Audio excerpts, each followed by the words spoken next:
Recently, we were made to understand that you and the Honorable Chief Minister from Assam were supposed to meet in Khanduli. So, any update on it?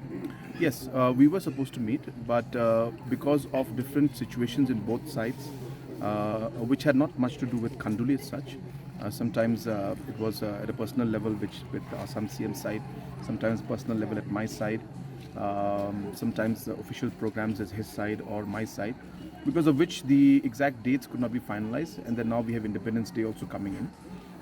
And hence we have postponed it till the point where both of us are able to give an appropriate date. But since we are not able to go and there are some issues that need to be resolved, both of us have requested our regional committee chairmen to visit.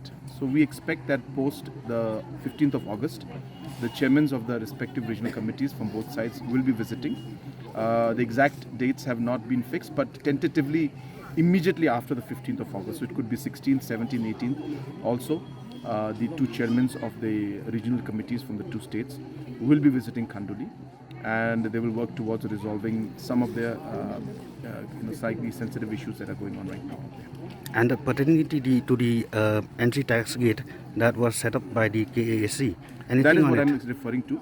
But as far as our knowledge goes, that the respective that location, the tax collection is as such is not happening anymore, but the gate is still there, and there is a bit of confusion between Assam government from KHD, the Karbi Autonomous District Council and the Assam state government and us, and that is the reason why the two chairmen are going there to resolve this issue and whatever the confusion that is there, to sort out those confusions so that we can have peace in the region again.